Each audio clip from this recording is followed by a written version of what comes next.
Merci Madame la Ministre, Monsieur le député. Merci. Nous passons à la question de Monsieur Patrice Vercher. À Madame la Ministre. Merci Monsieur le Président, Madame la Ministre. Les déserts médicaux ne cessent de progresser, comme il vient d'être rappelé, dans nos territoires ruraux. Et les communes du nord-ouest du département du Rhône, bien que proches de la métropole lyonnaise, n'y échappent pas. Cette désertification va encore s'accentuer dans les années à venir et poser de véritables difficultés si des dispositifs incitatifs à l'installation de médecins ne sont pas mis en place rapidement. Comme vos prédécesseurs, vous avez bien conscience de ce problème majeur de santé publique.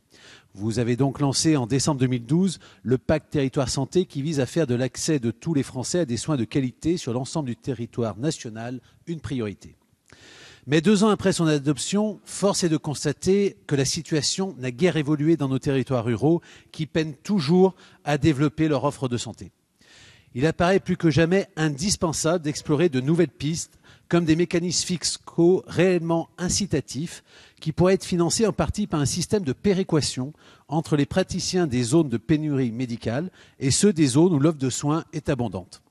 De même, pourquoi pas ne pas explorer la mise en place d'un numerus clausus territorial à l'image des officines de pharmacie. En attendant, les communes doivent s'adapter et trouver des solutions pour attirer des praticiens de santé. C'est ainsi que certaines optent pour la réalisation de maisons de santé pluridisciplinaires. C'est d'ailleurs le cas de ma commune, Cours-la-Ville. Quand cela s'avère encore insuffisant, les élus locaux doivent envisager d'autres solutions, comme l'embauche de médecins généralistes. Cependant, elles se heurtent à la réglementation actuelle. En effet, s'il existe un code d'emploi médico-social de catégorie A des médecins territoriaux, ces derniers ont des missions spécifiques qui se distinguent de celles exercées par un médecin généraliste.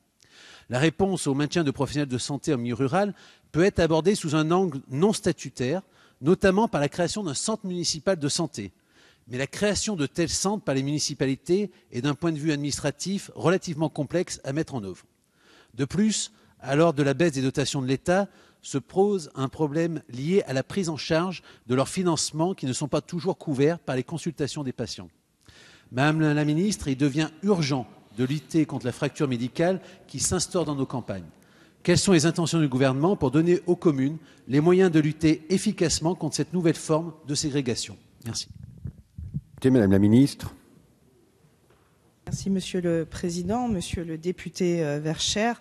Comme je viens de l'indiquer à votre collègue, améliorer l'accès aux soins de tous et réduire les inégalités entre les territoires est une priorité du gouvernement. Il est également important de souligner que la problématique des déserts médicaux n'est pas le seul fait des zones rurales. Les zones urbaines aussi sont concernées. Pour en revenir au pacte territoire santé, c'est un programme ambitieux. Il a été élaboré à partir du constat que les politiques menées jusque-là ont échoué, car elles se sont appuyées sur des dispositifs isolés, ponctuels, sans cohérence d'ensemble et n'ont pas suffisamment mobiliser les acteurs concernés. La ministre a voulu que ce programme repose sur le pragmatisme et il est effectivement composé de 12 mesures concrètes qui interagissent les unes avec les autres. Où en sommes-nous aujourd'hui? Le bilan à 2 ans du pacte confirme bien qu'une nouvelle dynamique est lancée. En voici quelques exemples particulièrement éclairants. Des dispositions réglementaires ont été prises pour assouplir le contrat d'engagement de service public et l'étendre aux étudiants en odontologie. Le CESP, s'adresse aux jeunes en formation, futurs médecins ou dentistes. Il leur permet de bénéficier d'une bourse en contrepartie d'une installation en zone démédicalisée pour une durée équivalente à celle de l'aide. 859 contrats engagés depuis la création du dispositif, 311 contrats signés rien que sur la campagne 2013-2014, 255 en médecine, soit une hausse de 36% par rapport à la campagne 2012 et 56 en odontologie.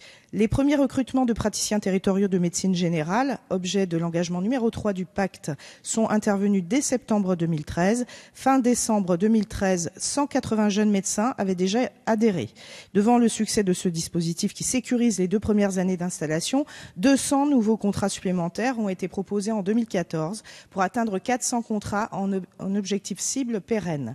En fin d'année, environ 350 jeunes médecins ont signé. Les projets d'exercice coordonné sont en plein essor, confirmant ainsi qu'ils répondent aux attentes des professionnels de santé. Entre 2012 et 2013, le nombre de maisons de santé pluriprofessionnelles, structures auxquelles vous faites référence, a plus que doublé, passant de 174 à 370. En 2014, il devrait y en avoir plus de 600. Une véritable impulsion a donc été donnée. Nous devons aujourd'hui poursuivre dans cette voie et conforter ces résultats. C'est d'ailleurs en ce sens que la loi de financement de la sécurité sociale pour 2015 a adopté une mesure de nature à favoriser l'installation des médecins de toute spécialité dans les zones fragiles, y compris les territoires ruraux. Je fais référence au contrat de praticien de médecine ambulatoire. En Rhône-Alpes, je sais que la mobilisation est au rendez-vous. Cette confiance est d'autant plus forte que dans votre région, l'idée selon laquelle les jeunes ne souhaiteraient plus s'installer en milieu rural est démentie par les internes en médecine lors des réunions de bilan organisées semestriellement par le Conseil général. Au contraire, le milieu rural, semi-rural attire, à condition de pouvoir bénéficier de conditions d'installation satisfaisantes. Monsieur le député, vous le voyez, ce gouvernement reste mobilisé. C'est dans la durée que nous mesurerons la portée de nos efforts. Merci Madame la Ministre.